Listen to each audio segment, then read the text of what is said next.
So, hello guys! Welcome to my YouTube channel. Sa totoo lang, ang daming nagtatanong sa akin from 2023, 2024 until now, 2025, kung paano daw palaguin ng isang negosyo, maliit man daw yan or malaki. Paano daw yan i-handle or i-manage ng tama. So, before anything else, all you have to do is just click the subscribe and don't forget to click the notifications bell para lagi kayong update sa aking mga videos upload, of course. So, umpisahan ko na, paano nga ba palaguin ang isang negosyo, maliit man yan or malaki? Kakailanganin ba ng malaking puhunan para makapag-open ng family business?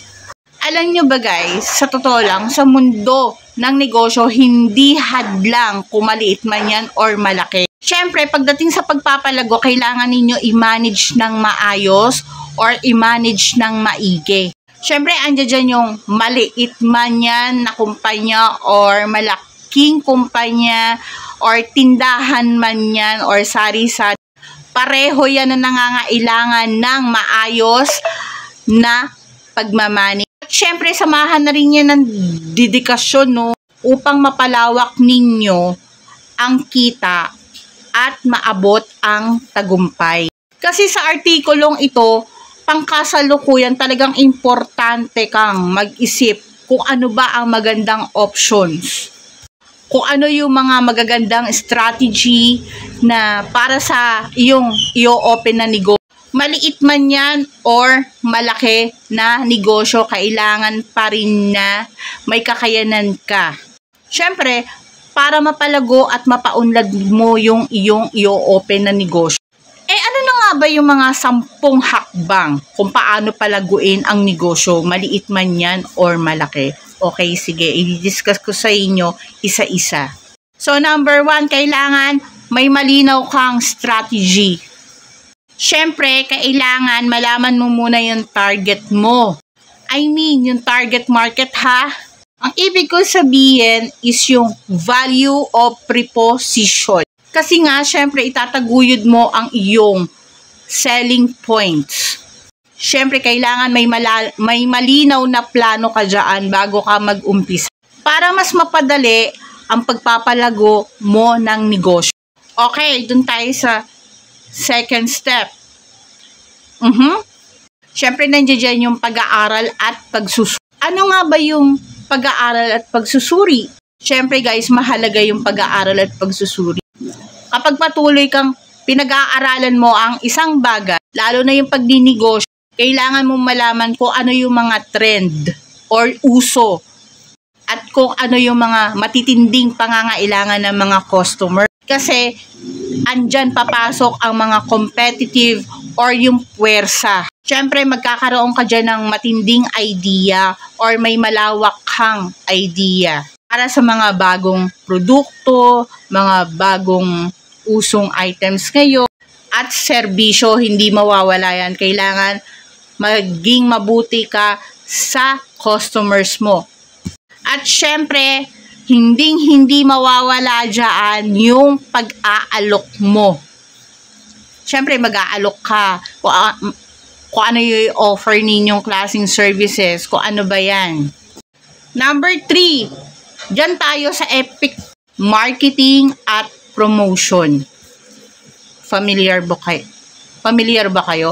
Sa lahat ng mga business administration graduate dyan, hello sa inyong lahat. So, ano nga ba yung mga epektibong promotion? Ano ba yung mga kailangang gamitin? Siyempre, papasok dyan yung makabagong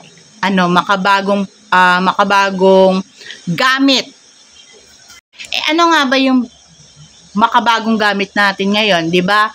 Andiyan dyan yung mga social media platform. So, halos lahat tayo is nag-online selling tayo. Yan yung ibig ko sabihin. Yan yung mga makabagong gamit. Kasi yan yung number 1 trend, ang pagiging marketing strategy mo. Siyempre, kailangan maging optimize ka sa iyong online presence. Kasi ang pagpo-promote mo ng iyong product or items na ibinebenta mo sa mga customers mo ay makakapukaw ng pansin yan sa mga tao, lalo-lalo na kung magaling kang mag-sales talk. So, pang-apat tayo ha, pagpapahalaga, kalidad at serbisyo. Ano-ano nga ba yun?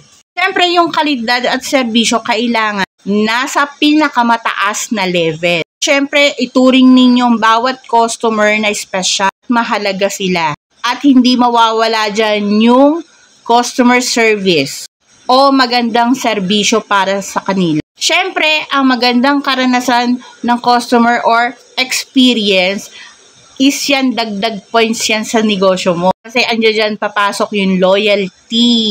Babalik at babalik yan sila sa inyo upang tangkilikin uli yung mga products nyo. Siyempre, hindi mawawala dyan yung word of mouth referrals. Okay, number 5 na tayo ha. Diyan yung pag-unlad ng mga kawani. Siyempre, yung tinatawag na kawani is yung mga employee or yung mga staff natin. Kasi sila yung tinuturing na pundasyon ng tagumpay sa isang negosyo. Sila yung katukatulong natin at kasakasama. Siyempre, maglalaan tayo ng oras at panahon, no? Siyempre, hindi rin mawawala yung pondo. Para na rin sa kanilang pagsasanay or training ground. Ang pinakamaganda pa dyan at pinakamasaya ay mamomotivate. Siyempre, magbubunga rin ng mataas na kalidad. Ating sa productivity, siyempre, magbibigay din ng kasiyahan at satisfaction para sa mga customer. Okay, number 6. Siyempre, kailangan din natin mag-explore kung ano ba yung mga bago or yung mga uso ngayon. Wag na wag tayong matatakot mag-experiment at mag-explore. Kasi big help yan sa ating mga business owner. Tulad sa ating mga business owner. Maaaring magkaroon tayo ng bagong idea pagdating sa mga products natin na ibinebenta online. At syempre, kailangan bawat tanong ni customer, may isasagot tayo on the spot. At syempre, magkakaroon tayo ng bagong strategy sa pag-aalok ng ating binebenta na produkto. At syempre, andyan din papasok yung pagiging customer service natin. Okay, pampito, andyan yung financial management. Ano nga ba yung financial management na tinatawag? Mahalaga kasi guys, ang tamang pagpapahalaga or pamamahala ng isang negosyo, maliit man yan or malaki. Itataguyod natin syempre yung cash flow na tinatawag. Andyan yung pag-iimpok or pagkakaroon ng pondo para sa kinabukasan ng ating negosyong bubuksan. Siyempre, pagsasagawa ng regular inspection at financial assessment. Pangwalo na tayo. Andiyan yung pag-aksyon sa feedback ni customer. Siyempre, pakikinggan natin yung mga suggestion, opinion ni customer. Mapapositive man yan or negative. Kasi sila yung nagbibigay sa atin ng mga idea kung paano pa natin ma-enhance or mapapabuti yung ating negosyo, proseso, at services. At hindi rin mawawala dyan yung pag-ood at pagsusuri. Yes, tama. Regular nating suri ang bawat performance ng ating negosyo. Siyempre, kailangan nating malaman yung mga aspect na nagbibigay ng magandang resulta sa ating negosyo. Of course, pang-10. Ano nga ba yung pagtsatsaga at paghahandang pagbabago?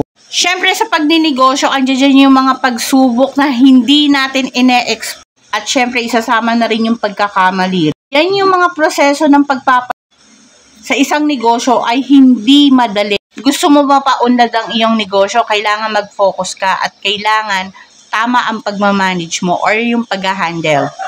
Ang pagpapalago ng negosyo, maliit man yan or nangangailangan pa rin ng pagmamalas, pagsisikap at pagtsatsaga. Yan yung sikreto ng pagpapalago ng isang negosyo, maliit man yan or malaki. Kailangan talaga ng focus at maayos na pagmamanage. Yan, mapapabilis ang proseso at pag-unlad ng iyong negosyo. So, kapag napaunlad mo ang iyong negosyo, maaabot mo na yung mga pangarap mo. So, this is Angie Javier. Yan. Dito po nagtatapos ang aking vlog.